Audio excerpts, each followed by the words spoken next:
السلام علیکم، رحمت وائس ورلڈ میں خوش آمدید۔ دوستوں، کیا آپ جانتے ہیں کہ ایک ایسے شاعر بھی گزرے ہیں جنہوں نے ایک ایسی نعت لکھی کہ جن کے لکھنے پر نبی کریم صلی اللہ تعالیٰ علیہ وسلم نے ان کو مدینہ منورہ میں داخلے پر پابندی لگوا دی۔ پڑھیے اور سوچئے کہ یہ نعتیہ کلام پڑھنے والے کو بارگاہ نبی کریم صلی اللہ تعالیٰ علیہ وسلم میں کیسا مقام ملتا ہوگا۔ ویڈیو پسند آئے تو ویڈیو کو لائک، شیئر اور چینل کو سبسکرائب کرنا مت بھولیں۔ حضرت مولانا جامی رحمۃ اللہ تعالیٰ علیہ ایک نعت لکھنے کے بعد جب حج کے لیے تشریف لے گئے تو ان کا ارادہ یہ تھا کہ روضہ اقدس صلی اللہ تعالیٰ علیہ وسلم کے پاس کھڑے ہو کر اس نعت کو پڑھیں گے۔ چنانچہ حج کے لیے بیت اللہ شریف تشریف لے گئے اور حج سے فارغ ہو کر مدینہ منورہ کی حاضری کا ارادہ کیا تو امیر مکہ کو خواب میں نبی کریم صلی اللہ تعالیٰ علیہ وسلم کی زیارت نصیب ہوئی۔ آپ صلی اللہ تعالیٰ علیہ وسلم نے ارشاد فرمایا کہ اس کو یعنی جامی رحمت اللہ تعالیٰ علیہ کو مدینہ طیبہ کی جانب نہ آنے دیں۔ حکم سن کر امیر مکہ نے اعلان کروا کر مولانا جامی رحمت اللہ تعالیٰ علیہ کی مدینے میں داخلے پر پابندی لگوا دی۔ مولانا جامی رحمت اللہ تعالیٰ علیہ بڑے پائے کے عاشق رسول تھے۔ ان کے دل پر عشق نبی کریم صلی اللہ تعالیٰ علیہ وسلم اس قدر غالب تھا کہ چھپ کر مدینہ طیبہ کی جانب چل پڑے۔ کچھ سیرت نگار لکھتے ہیں کہ قافلے میں ایک صندوق میں بند ہو گئے، لیکن پھر بھی امیر مکہ نے جانے نہ دیا، اور کچھ لکھتے ہیں کہ بھیڑوں کے ریوڑ میں ان کی کھال اوڑھ کر چلتے چلتے مدینہ طیبہ میں داخل ہونے لگے، پھر بھی نبی پاک صلی اللہ تعالیٰ علیہ وآلہ وسلم نے نہ آنے دیا۔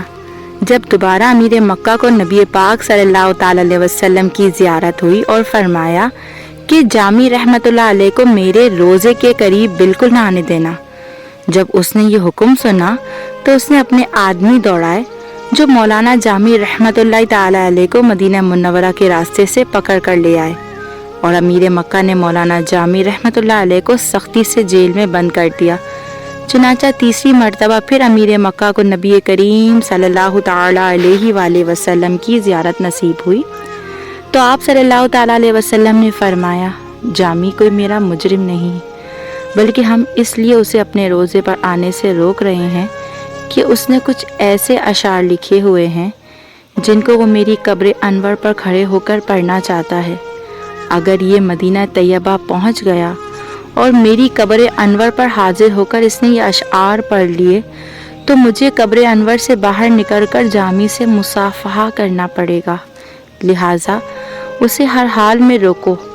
پھر امیر مکہ نے آپ رحمت اللہ تعالیٰ علیہ کو قید خانے سے نکالا اور بڑی عزت و تکریم کے ساتھ پیش آیا۔ پھر امیر مکہ نے پوچھا، مولانا جامی، آخر وہ کون سی نعت ہے جو آپ روضہ رسول صلی اللہ تعالیٰ علیہ وسلم پر سنانا چاہتے ہو؟ تو جامی رحمت اللہ علیہ روتے ہوئے یہ اشعار پڑھنے لگے۔ تنم فرسردہ جاں پارا زہجرا یا رسول اللہ، دلم پرمردہ آوارہ زئسیا یا رسول اللہ صلی اللہ تعالیٰ علیہ وسلم۔ یا رسول اللہ، آپ سے دوری کی وجہ سے میرا تن فرسردہ اور جان پارا پارا ہو چکی ہے، اور میرا دل گناہوں کی وجہ سے مرجھایا ہوا اور آوارہ ہے، بھٹک رہا ہے۔ چوں سوئے من گزر آری، منے مسکیں زناداری، فدائے تکش نالند کنم جاں یا رسول اللہ۔ اگر آپ صلی اللہ تعالیٰ علیہ وسلم کبھی میری طرف تشریف لائیں تو میں مسکین، ناداری اور عاجزی کے آپ کے نالین مبارک کے نقش پر اپنی جان قربان کر دوں۔ زجا میں حب تو مستم، بازنجیر تو دل بستم، نمی گویم کہ من ہستم سکھندہ یا رسول اللہ۔ آپ کی محبت کے جام سے میں مست ہوں اور میرا دل آپ کی زنجیر سے بندھا ہوا ہے۔ میں یہ نہیں کہتا کہ میں کوئی سخندان ہوں، یہ سب تو فقط آپ کی محبت سے ہے۔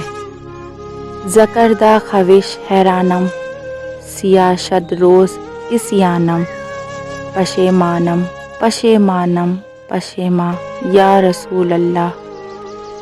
اپنے کیے پر میں حیران و پریشان ہوں، میرے نصیب میرے گناہوں سے سیاہ ہو چکے ہیں، اور اس پر یا رسول اللہ میں پشیما ہوں پشیما ہوں پشیما ہوں۔